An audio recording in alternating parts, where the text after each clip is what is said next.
கிறிஸ்துவுக்குள் பிரியமானவர்களே, பரம சத்தியத்தில் பரவசம் தினசரி தியானத்தினூடாக உங்களை சந்திப்பதில் மிக்க மகிழ்ச்சி.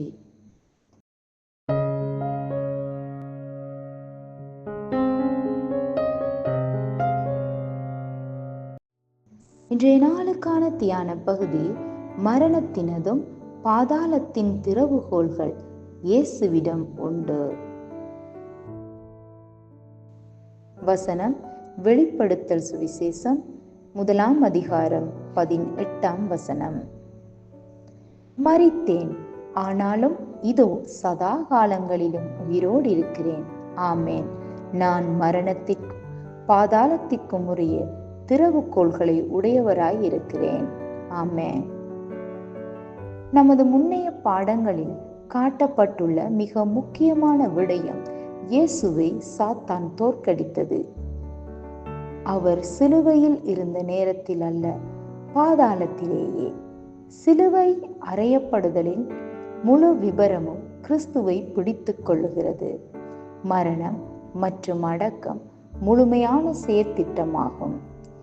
சிலுவையின் மீது அவருடைய வெற்றி மரணம் வரை கீழ்ப்படிதல் மூலமே. ஆனாலும் ஆதாம் கீழ்ப்படியவில்லை.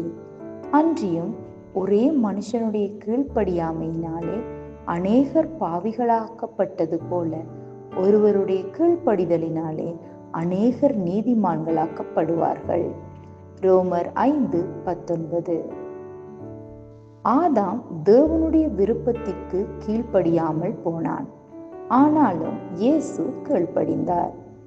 வேதத்தில் ஆதலால் தேவன் எல்லாவற்றிற்கும் மேலாக அவரை உயர்த்தி எல்லா நாமத்திற்கும் மேலான நாமத்தை அவருக்கு தந்தருளினார். பிலிப்பியர் 2 அதிகாரம் 9 வசனம் முதல் 11 வசனம் வரை. ஏனென்றால் அவருடைய மரணம் சிலுவை வரை கீழ்ப்படிந்தார். ஆனால் முன்பு சொல்லப்பட்டபடி அவர் சாத்தானை தோற்கடித்தது அந்த இடத்தில் அல்ல. அவர் சிலுவையில் தோற்கடித்திருந்தால் அவருக்கு பாதாளத்திற்கு இறங்குவதற்கு அவசியம் இல்லை. ஆனாலும் பாதாளத்தில் அவர் சாத்தானை சந்தித்து அவனை வென்று மரணத்தினதும் பாதாளத்தினதும் திறவுகோல்களை எடுத்துக்கொண்டார். இது உங்களுக்கு சாத்தான் பற்றி என்ன கூறுகிறது? யாரையும் கொல்ல எந்த வல்லமையும் சாத்தானுக்கு இல்லை. இல்லை என்றால் அவன் நம்மை கொன்றிருப்பான். இயேசு அவனது வல்லமையை இழக்கச் செய்து அவன் மீது அதிகாரத்தை நமக்கு கொடுத்தார். மரணத்தின் மீது வல்லமையுள்ள சாத்தானை அவர் அழித்தார். ஆதலால் பிள்ளைகள் மாம்சத்தையும் இரத்தத்தையும் உடையவர்களாயிருக்க அவருக்கு அவர்களைப் போல மாம்சத்தையும் இரத்தத்தையும் உடையவரானார். மரணத்துக்கு அதிகாரியாகிய பிசாசானவனை தமது மரணத்தினாலே அழிக்கும்படிக்கும் ஜீவகாலமெல்லாம் மரண பயத்தினாலே அடிமைத்தனத்திற்குள்ளானவர்கள் யாவரையும் விடுதலை பண்ணும் படிக்கும் அப்படியானார். சாத்தானுக்கு பயப்பட வேண்டாம். அது உங்கள் அறைக்கு வந்தால் நான் உன்னை கொலை செய்வேன் என்று சொல்லுங்கள். பைத்தியம் என்று கேலி செய்யுங்கள். நீங்கள் அதனுடன் வாதிக்க தேவையில்லை. அவன் பலனிழந்த தோற்கடிக்கப்பட்ட எதிரி. தேவனுக்கு மகிமை. ஹல்லேலூயா. இயேசு மரித்த போது நீங்கள் அவருக்குள் இருந்ததினால் நீங்களும் அவருக்குள் மரித்தீர்கள் என்பதை புரிந்து கொள்ளுங்கள்.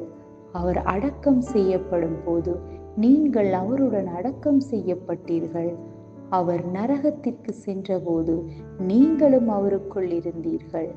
எனவே அவர் சாத்தானையும் பாதாளத்தில் அந்தகார பிசாசுகளை தோற்கடிக்கும் போதும் நீங்கள் அவருக்குள் இருந்தீர்கள். அதன் மூலம் விளங்கப்படுவது நீங்கள் சாத்தானையும் அவனது பாதாளத்தின் நண்பர்களையும் தோற்கடித்தது என்பதே. அது எப்போதும் உண்மையாகும். தேவனுக்கு மகிமை. அறிக்கையிடல். அன்பான தகப்பனே, மரணம், நரகம், பாதாளத்தை வென்ற இயேசு கிறிஸ்துவுக்குள் நான் பெற்ற வெற்றிக்காக உமக்கு நன்றி செலுத்துகிறேன். அந்தகார வல்லமைகளுக்கு விரோதமாக கிறிஸ்து எனக்கு கொடுத்துள்ள வெற்றிக்காக அதிகாரத்தினால் நான் இந்த உலகத்தின் காரியங்கள் மீது வெற்றியுடன் வாழ்கிறேன். இந்த மகிமையான சத்தியத்திற்காக நன்றி. இயேசுவின் நாமத்தில் ஆமென். மேலதிக பாடம் பிலிப்பியர் 2ஆம் அதிகாரம் 9ஆம் வசனம் முதல் 11ஆம் வசனம் வரை. ஆதலால் தேவன் எல்லாவற்றிற்கும் மேலாக அவரை உயர்த்தி இயேசுவின் நாமத்தில் வானோர் பூதலத்தோர் பூமியின் கீழானோருடைய முழங்கால் யாவும் முடங்கும் படிக்கும் பிதாவாகிய தேவனுக்கு மகிமையாக இயேசு கிறிஸ்து கர்த்தர் என்று நாவுகள் யாவும் அறிக்கை பண்ணும் படிக்கும் எல்லா நாமத்திற்கும் மேலான நாமத்தை அவருக்கு தந்தரினார். கொலோசியர் 2ஆம் அதிகாரம் 15ஆம் வசனம்.